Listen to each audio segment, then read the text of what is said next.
this is our review for final unit 1. Okay? So the first thing that you need to know is atomic models.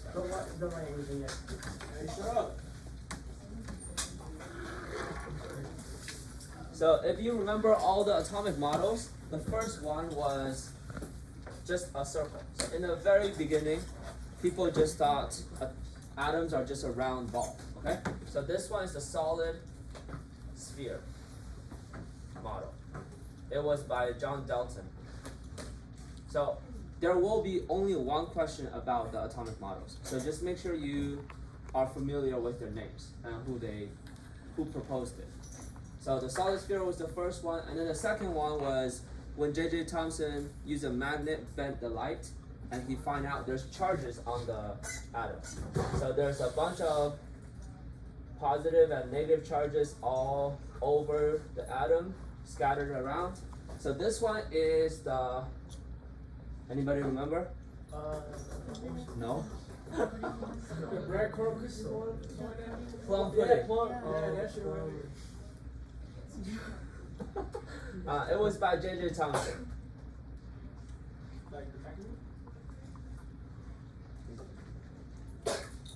And then his student later did an experiment where he was shooting a gold foil, and then some stuff started bouncing off the alpha particles. So he was like, there must be a strong positive charge in the center.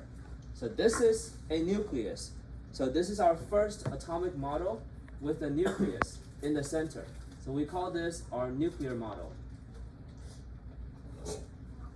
Nuclear model is by Rutherford.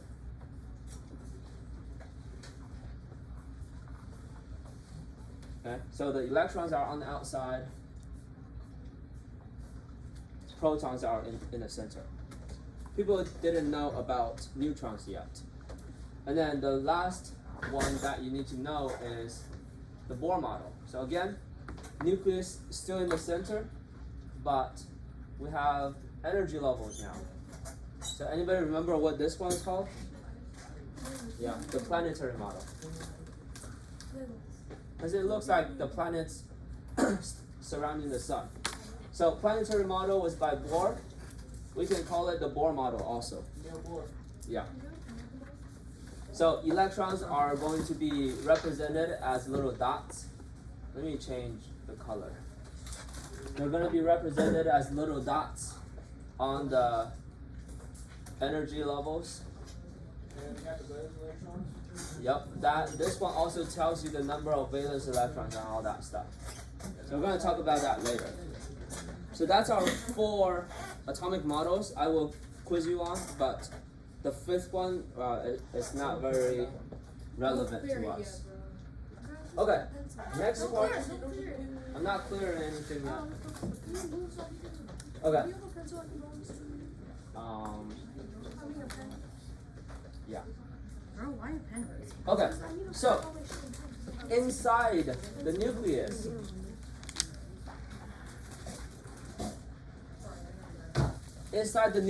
what's on the inside of the nucleus?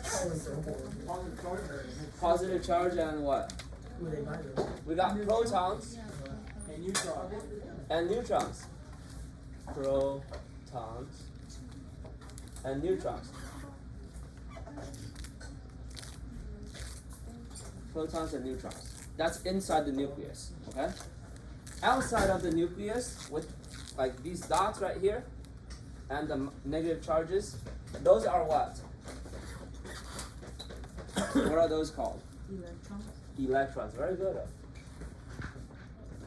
That's it. So just remember the placements. Neutrons and protons, they're in the center. And then electrons are surrounding the atom, okay? So that's for the atomic models. Yeah. So the atom is the nucleus? The atom is what? The nucleus? No, nucleus is in the atom.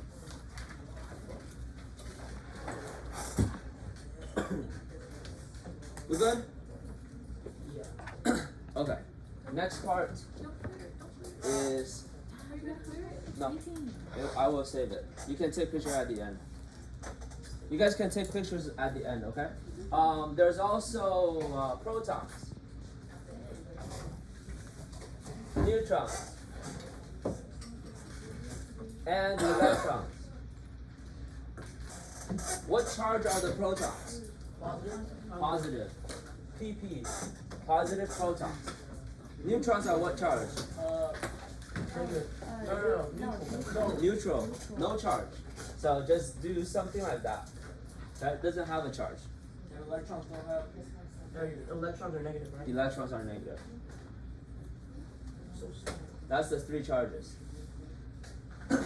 Let me label it.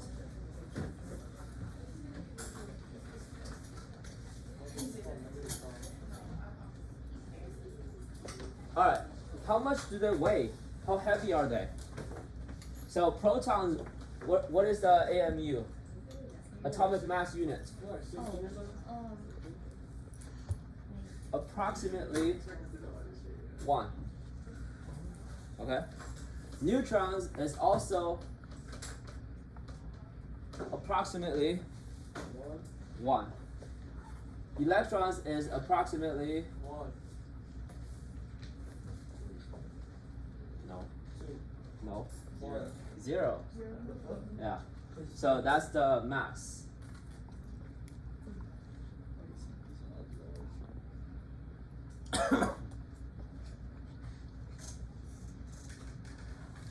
Okay. So when we're reading one of the blocks on the periodic table, let's say we're reading this one. Carbon. Right here, up there. 1s, 2s. So what is this one right here? Atomic name. That's your symbol. The name. That's the atomic symbol. Yep, symbol. What is this number right here? Atomic number? Yes, atomic number.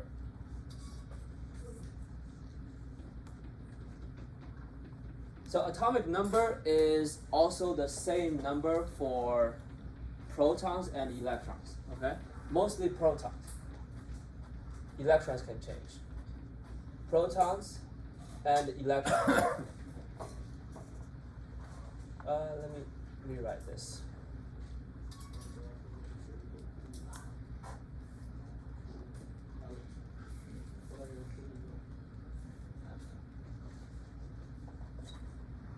And what is this one right here? That's very obvious. Atomic mass? The name. The name, the element name. So for the name and the symbol, name is just the element name. For the symbol, the elements are always uppercase. Okay, so for example, NH. This one is nihonium. This one is nitrogen and hydrogen. Okay, so every time you have a lowercase, they will go with the previous uppercase letter. If they're both uppercase letters, then they're separate elements. Okay, same thing as this one, C and O. This one is cobalt. This one is carbon and oxygen, carbon monoxide. Okay, so the case matters. When you're writing the elements, make sure you put them in uppercase letters. Okay, what about the last number right here? The mass. Yes, that's our atomic mass. So remember, atomic mass is basically everything, all of these subatomic particles combined. So we have protons plus neutrons plus electrons. But since electron, the mass is approximately 0, it's like shaving off your hair. If you shave all of your hair, your body weight is still about the same, right? So it doesn't really matter. We can ignore the electrons. So the atomic mass formula is just protons plus neutrons. Yes, you can. Pass this on my table. So on the test, I will be asking you about what is the atomic number of some element, how many protons, neutrons, electrons this element have, what is the mass of something. Okay, so make sure you know the relationships. So the atomic mass is mostly inside the nucleus, in the center, protons and neutrons. And the atomic number tells you the number of protons. And the electrons for now, but next unit, 2 and 3, when we get into ions, they will change. Okay. No problem. Alright, next part is, let's do one example. Antonio. Al. Antonio. Al, aluminum with 13 and 27. How many protons does it have? 13. 13, very good. Proton is basically this number. How many electrons does it have? 13 also. Protons and electrons are, one is positive, one is negative. They will always cancel each other out. So protons 13, electron will also be 13. What is the neutrons? 27. Neutrons is not 27. 13 today. It's not 13. 27 minus 13. Because this number right here is protons plus neutrons. We know our proton is 13. So 13 plus what number is 27? So just 27 minus 13 gives you 14. Okay? Now, the next thing you need to know is, let's keep this one for example.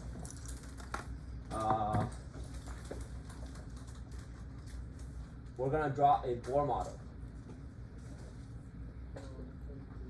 You guys remember how to draw a Bohr model? Yes.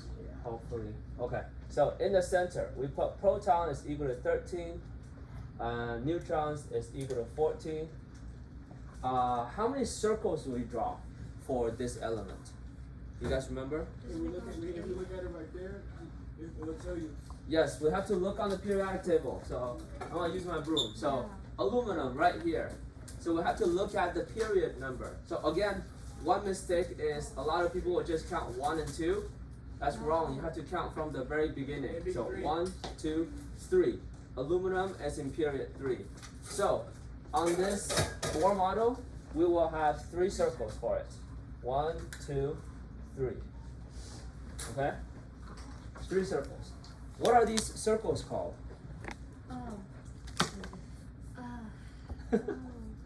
Anybody remember? Energy levels. Energy levels. Good job.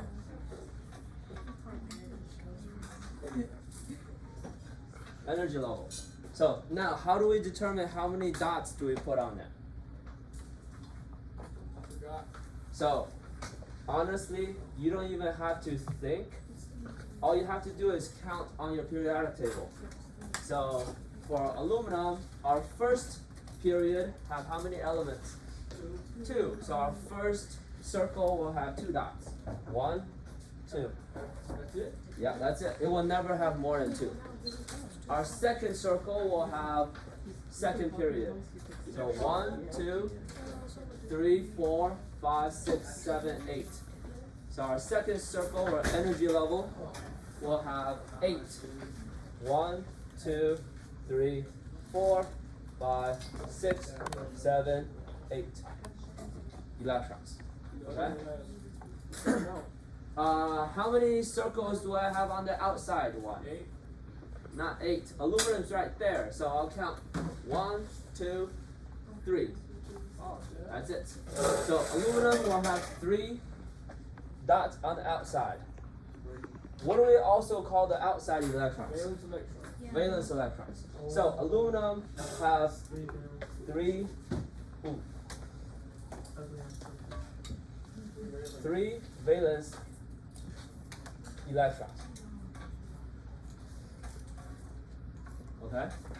So if you know all of this part, I think we're solid for unit 1.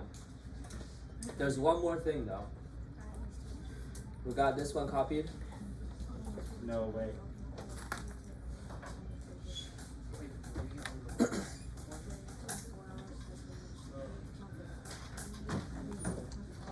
Okay. Our next last topic is isotopes.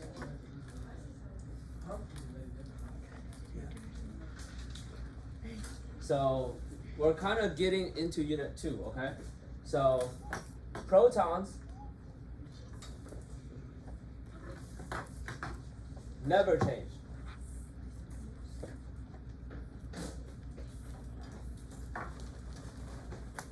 If it change, the whole element will change. So that's like nuclear reaction. For now, just remember protons, they don't change. But electrons can change. When the electrons change, it's called ions. Okay? We're going to talk about ions tomorrow. And then when neutrons change, it's called isotopes.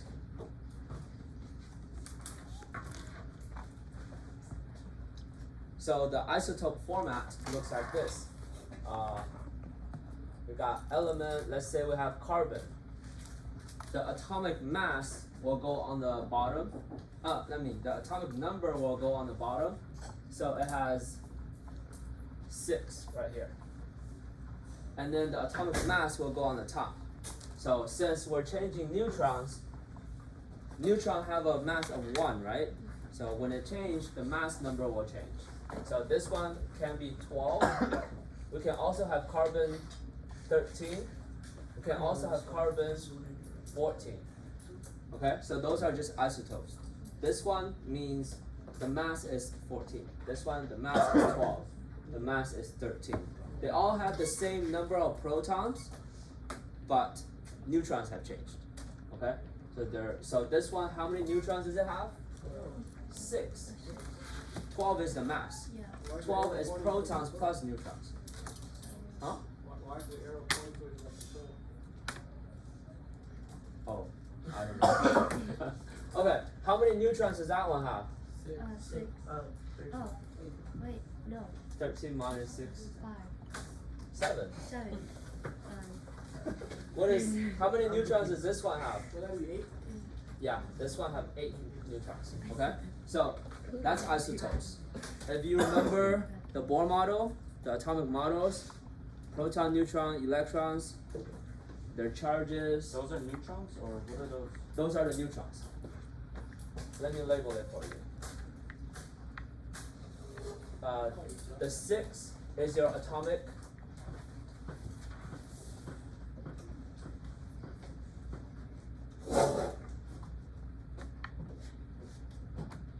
Which is the number of protons. The 13 is your atomic, mass, which is your protons plus neutrons. So all you have to do is subtract the protons, you will find your neutrons. Okay? So subtract protons from the neutrons? Yes. Yeah, no problem.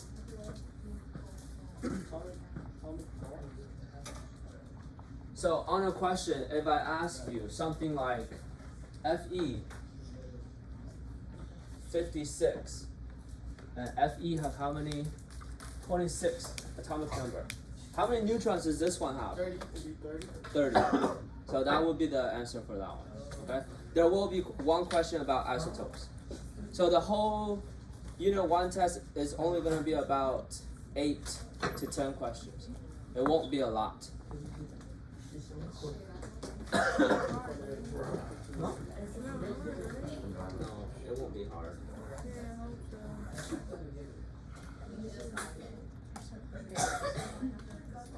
So this is everything for Unit 1.